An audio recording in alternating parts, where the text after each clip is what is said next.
Bonjour, ne murmurez pas. Voici la malle du matin. L'apôtre Paul nous dit ceci dans sa première lettre aux Corinthiens, chapitre 10, verset 10.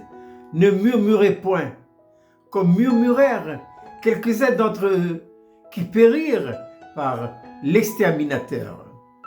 Ici, Paul nous rappelle quoi? Il rappelle à l'église de Corinthe, mais également à vous et à moi, qui sommes arrivés en ces derniers jours des temps de la fin, de ne pas murmurer. Et Paul rappelle l'histoire des enfants d'Israël. C'est au travers de son serviteur Moïse que Dieu a délivré son peuple de la fournaise, du fer, de l'Égypte. Et malgré tous les miracles que le Seigneur a opérés devant eux, ils n'arrêtaient pas de murmurer. Ils étaient jamais contents. Jamais contents. Alors, que nous dit le texte? Le texte nous dit que la plupart parmi eux périrent dans les déserts. Et nous devons veiller, parce que ce qui est arrivé à eux peut très bien nous arriver. On peut échouer à l'arrivée. Or, nous ne perdons pas le salut, puisque nous sommes sauvés pour l'éternité. Mais qu'est-ce que nous perdons? Nous perdons l'héritage.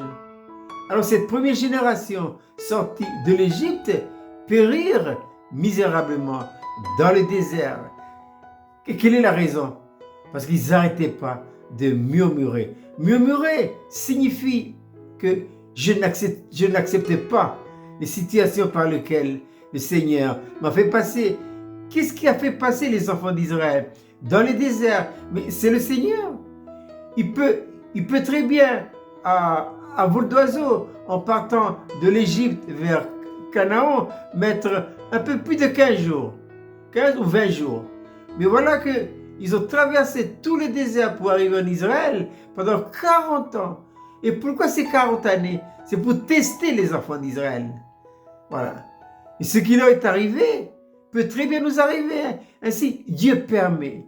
Il permet beaucoup de choses dans notre vie. L'apôtre Paul dira dans Romains chapitre 8, verset 28, « Toutes choses concourent au bien de ceux qui aiment Dieu et de ceux qui sont appelés selon son dessein. » Dieu permet bien des situations dans la vie. C'est pour quoi faire? C'est pour nous tester.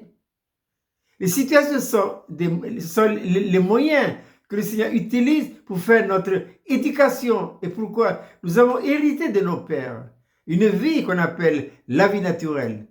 Cette vie naturelle-là, elle est la source, elle est la racine de tous les aléas de la vie. Et pour se débarrasser de ça, là, le Seigneur permet bien des situations dans la vie. C'est pour l'apôtre Paul dira dans sa lettre aux Philippiens, en ce qui concerne lui, parce qu'il a dû traverser beaucoup d'épreuves, il dit, j'ai appris à être content de l'état où je me trouve. Alors, quelles que soient les situations, les circonstances par lesquelles vous traversez, acceptez comme venant de Dieu. Refuser, c'est murmurer. Et quel est le danger? Eh bien, nous risquons de perdre l'héritage. Je répète cette belle petite manne pour ce matin, pour nous encourager à arrêter de murmurer devant les occasions, devant les situations, il faut les accepter.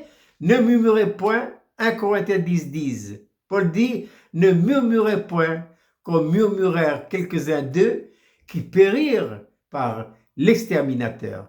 Je vous souhaite de passer une agréable journée.